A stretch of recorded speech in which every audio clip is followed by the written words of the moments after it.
Assalamualaikum warahmatullahi wabarakatuh. Bertemu kembali dengan saya Pak Gesit. Hari ini kita akan belajar tentang teks eksposisi.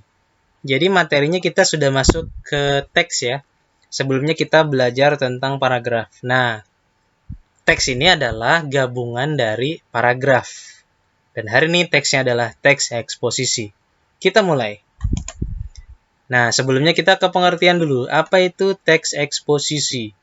Jadi teks eksposisi itu adalah teks yang digunakan untuk menyampaikan pendapat atau opini penulis tentang suatu hal. Kita dulu pernah belajar tentang fakta dan opini. Kalau fakta itu bisa disalahkan dengan jelas, kalau opini itu tidak bisa disalahkan dengan jelas. Jadi bisa dianggap benar, bisa juga dianggap salah. Nah, karena teks ini berisi pendapat atau opini dari penulis, pembaca bisa setuju, bisa juga tidak setuju dengan hal yang ditawarkan di dalam teks. Misalnya begini, ada penulis yang berpendapat bahwa sekolah itu sebaiknya sampai hari Sabtu, 6 hari. Nah, kita boleh tidak setuju. Mungkin menurut kita lebih baik sekolah itu 5 hari saja, sampai hari Jumat. Boleh, itu boleh ya. Yang penting nanti kita memiliki alasan yang bagus untuk mendukung pendapat kita. Nah, ini kita ke bagian-bagian teks eksposisi. Jadi teks eksposisi itu memiliki 3 bagian. 3 bagian ya. Jadi karena teks itu adalah karena teks itu adalah gabungan dari beberapa paragraf, jadi ketika kita membuat teks eksposisi, itu paling sedikit kita membuat 3 paragraf. 1 paragraf untuk tesis, 1 paragraf untuk argumentasi, 1 paragraf untuk penegasan ulang. Nah, kita lihat dulu. Tesis itu apa? Tesis itu adalah bagian pembuka, isinya pendapat umum dari si penulis. Misal dari kasus tadi. Si penulis membuat paragraf misalnya isinya begini. Ada sekolah yang masih melakukan kegiatan pembelajaran selama 6 hari sampai hari Sabtu. Saya tidak setuju dengan kebijakan tersebut. Nah, itu adalah pendapat umum dia. Lalu di bagian argumentasi, isinya apa sih argumentasi? Bagian argumentasi ini berfungsi mendukung bagian tesis. Isinya bisa logika penulis, bisa fakta yang ada, bisa pendapat para ahli. Logika penulis itu adalah pendapat pribadi. Nah, pada argumentasi ini, penulis harus memberikan alasan kenapa dia mengeluarkan pendapat di paragraf tesis. Tadi kan dia berpendapat tidak setuju dengan sekolah 6 hari. Dia ingin sekolah 5 hari saja. Nah, di paragraf kedua ini dia harus menyampaikan pendapat. Kenapa sekolah itu harusnya 5 hari saja? Mungkin dia menulis begini. Jika sekolah dilaksanakan selama 5 hari saja, siswa bisa mendapatkan hari istirahat selama 2 hari. Pada hari Sabtu mereka bisa melakukan istirahat dalam bentuk penyegaran otak ya, refreshing, jalan-jalan bersama keluarganya atau bermain sepuasnya. Nah, kemudian di hari Minggu mereka bisa mengistirahatkan raganya, yaitu beristirahat setelah lelah bersenang-senang di hari Sabtu. Hari Sabtunya bersenang-senang, hari Minggunya mereka istirahat untuk menghadapi masuk sekolah lagi di hari Senin. Nah, itu alasan si penulis. Tapi kalau kita yang membaca ini tidak setuju, ya boleh-boleh saja kalau kita memiliki pendapat yang lain. Kemudian di paragraf berikutnya, di penegasan ulang itu diisi dengan saran dari penulis. Nah, mungkin dia mengisi begini nih.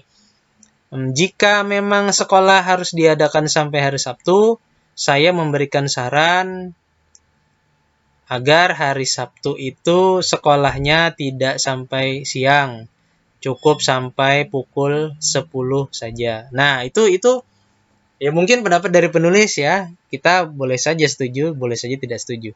Jadi intinya pada penegasan ulang itu harus ada saran dari penulis tentang pendapat yang dia berikan di awal. Nah, kita langsung ke contohnya deh. Ini saya ambil dari buku paket milik Kementerian Pendidikan dan Kebudayaan. Ini contoh teks eksposisi. Tapi mungkin topiknya ini agak berat ya, tapi kita lihat dulu pelan-pelan. Judulnya Pembangunan Merusak Alam. Ini adalah paragraf pertama. Ya, ini adalah bagian tesis atau pendapat umum dari si penulis. Penulis memiliki pendapat begini. Bumi sedang mengalami banyak masalah serius. Masalah tersebut adalah sumber daya alam yang berkurang, penduduk yang terlalu banyak, dan polusi yang semakin berbahaya. Teknologi di dunia ini belum mampu menyelesaikan masalah tersebut. Ini adalah pendapat penulis.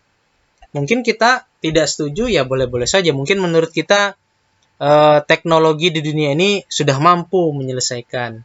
Tapi bagi penulis, teknologi di dunia ini belum mampu menyelesaikan masalah ini. Boleh-boleh saja, ya. Kemudian paragraf kedua, para ahli menyatakan bahwa hal-hal tersebut terjadi karena konsep pembangunan yang tidak memperhatikan kelestarian alam. Ini berarti dia memberikan alasan kenapa dia berpendapat seperti ini. Nah, katanya alasannya ini. Ada pernyataan dari para ahli. Nah, ini bagian argumentasi ya. Argumentasi itu boleh menggunakan pendapat para ahli. Nah, jadi dia tadi menggunakan pendapat ahli. Nah, kemudian kita lihat paragraf ketiga. Pembangunan tidak berkelanjutan bisa dilihat dari berbagai fakta yang terjadi. Nah, ini dia memberikan alasan lagi dan menggunakan apa? Menggunakan fakta yang terjadi. Karena di sini argumentasi itu boleh juga menggunakan fakta yang ada. Jadi fakta itu bisa diambil dari berita. Dia mengambil dari berita nih. Setiap tahun di Indonesia hutan ditebang seluas 3.180.243 hektare. Disingkat hektar ya, sama dengan 50 kali luas kota Jakarta. Hal itu menyebabkan hewan dan tumbuhan langka di Indonesia punah. Pada tahun 2005 sampai 2006 ada 330 bencana banjir yang disebabkan oleh pembangunan yang tidak memedulikan lingkungan. Nah, ini masuk argumentasi juga karena masih berisi alasan. Nah, paragraf keempat. Untuk mengatasi hal tersebut ada beberapa cara yang bisa kita upayakan. Ini berarti dia menawarkan ya, dia memberikan saran. Berarti ini masuk bagian penegasan ulang. Karena penegasan ulang itu isinya harus saran. Apa saja saran dari dia? Katanya pemerintah perlu mengadakan penanaman tumbuhan kembali di area hutan yang gundul untuk mempercepat penyerapan air hujan. Untuk mengatasi banjir, pemerintah harus mewajibkan sistem rumah berkolong agar air hujan bisa mengalir. Selain itu, pemerintah harus mendukung produksi kendaraan listrik untuk mengurangi polusi karbon. Nah, itu saja penjelasan saya tentang teks eksposisi. Nanti kalian akan belajar juga nih, akan berlatih membuat teks eksposisi sendiri, tetapi dengan topik yang lebih mudah. Kalau topik yang dicontoh ini berat ya untuk anak SMP, ya kita menggunakan topik-topik yang sederhana saja nanti. Nanti saya berikan panduannya. Baik, itu saja yang saya sampaikan. Terima kasih. Wassalamualaikum warahmatullahi wabarakatuh.